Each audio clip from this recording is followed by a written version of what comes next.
थे, उनके पास एक मियाँ बीवी गए, उनके औलाद नहीं हो रही थी। वो आमिल ने ये किया, उनसे कहा लाइट बंद करो। दोनों अपनी, थोड़ी सी नामुनासिब बात है लेकिन जो वाक़या हुआ मैं वही बता रहा हूँ। दोनों से कहा कि अपनी शलवारें उतार के खड़े हो जाओ, कमीज़ पहने रखो, सतर ढका रहे। और इज़ा ज़ुलज़िलतिल अर्दु ज़िलज़ालहा, इज़ा ज़ुलज़िलतिल अर्दु ज़िलज़ालहा, इज़ा ज़ुलज़िलतिल अर्दु ज़िलज़ालहा, ये पढ़ना शुरू कर दो। उनके ना औलाद नहीं हो रही थी मियाँ बीवी के। आमिल ने कहा था तुम पे किसी ने जादू किया हुआ है जिसकी वजह से तुम्हारी औलाद, बोलो, नहीं हो रही, और जादू की मैं काट करूंगा और उसके इतने पैसे लूंगा। अच्छा, पैसों का इतना नहीं, फ्रॉडी होने के लिए पैसे वैसे का मसला नहीं है। पैसे हों, लेता हो तो भी है, नहीं लेता हो तो इम्कान है कि ज्यादा बड़ा फ्रॉडी ना हो।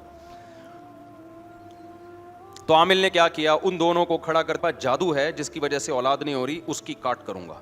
उसके लिए एक अमल होगा, अमल ये है कि आप दोनों खड़े हो जाओ, और ये अमल और अंधेरा कर दिया, और अब इज़ा ज़ुलज़िलतिल अर्दु ज़िलज़ालहा, ये सूरत पढ़ते चले जाओ। वो पढ़ रहे हैं, पढ़ रहे हैं, पढ़ रहे हैं, पढ़ रहे हैं, पढ़ रहे हैं। अचानक एक मटका आया, धड़ाम से गिराए, ऊपर से आके टूटा, उसमें मियाँ बीवी के पुतले और उनके अंदर सुइयाँ। उसने कहा आंखें खोलो, देखा कि भाई हमारे पुतलों में सुइयाँ लगी हुई हैं। उसने वो सुइयाँ निकाली और कहा जादू की काट, बोलो, हो गए, अब आप तशरीफ ले जा सकते। वो खुश हो गए, भाई जादू हमारा भाई सामने दिखाया। उस आमिल को बुला लिया हमारे उस्ताद ने, भाई तूने क्या ड्रामा किया, जरा बता यार, है तो ये ड्रामा ही। उसने कहा असल में दिमाग, इनकी खोपड़ी क्या करते हैं हम लोग, घुमाते हैं। होता ये है, मैं अब आपको अपने स्टाइल में एक्सप्लेन कर रहा हूं, कि जब उन मियाँ बीवी के दिल में आमिल ने डाल दिया कि जादू है, उनके दिमाग में आ गया कि जादू है। फिर उनको बुलाया, शलवार उतार देना दोनों की, ये एक माहौल क्रिएट किया जा रहा है कि भाई कुछ बड़ा अमल होने वाला है, बहुत बड़ी काट। कोई ऐसा नहीं है कपड़े पहन के नहीं होगा, ये तो शुगर है सतर ढका हुआ था उनका, वरना ये आमिल लोग तो इज्जतों से भी खेलते हैं।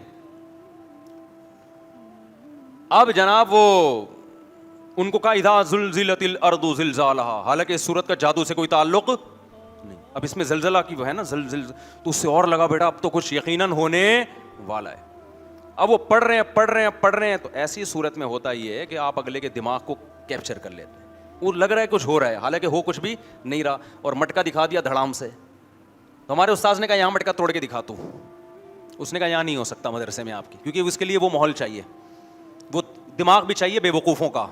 उसको पता था ये इनका दिमाग बेवकूफ़ नहीं है, इनके दिमाग में तसव्वुर डालना मुमकिन नहीं है। अब मैं आपसे असल बात की तरफ आ रहा हूँ। देखो, वो दोनों कुरान की सूरत पढ़ रहे थे।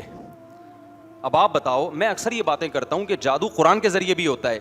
लोग फ़ौरन कहते हैं कि ला हौला वला कुव्वता, मुफ्ती साहब ने तो कलमे कुफ्र कह दिया, कुरान तो जादू का इलाज है, और मुफ्ती साहब कह रहे हैं जादू किससे हो रहा है, कुरान से। भाई कुरान आप जब गलत नीयत से पढ़ते हो तो आपके दिमाग में शयातीन वो तसव्वुरात डाल देते हैं। असल में तो कुरान शिफा है, लेकिन आपका अंदाज क्या है, आप गलत नीयत से पढ़ रहे हो उसको। तो अब उनको जब पढ़वाया ना बार बार, तो उनके दिमाग में ये तसव्वुर आना शुरू हो गया, अब हमारा इलाज शुरू, अब कुछ होगा। तो ऐसी सूरत में जो दिमाग में डालोगे वो आ जाएगा उसके। तो अब बताओ, इज़ा ज़ुलज़िलतिल अर्दु ज़िलज़ालहा पढ़ने से उन मियाँ बीवी का दिमाग सेट हुआ या खराब हुआ? खराब हुआ ना।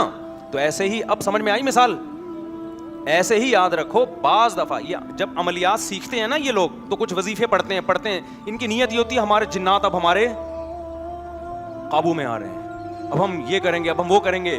तो जिक्र इंसान की खोपड़ी को सेट करता है, लेकिन आमिलों की खोपड़ी को क्या कर देता है, सेट हुई भी अच्छी खासी खोपड़ी को खराब कर देता है। वो होते वो नेक हैं। मेरे भाई, इससे ज्यादा मैंने समझाने की कोशिश की ना तो मेरी खोपड़ी को कुछ ना हो जाए कहीं।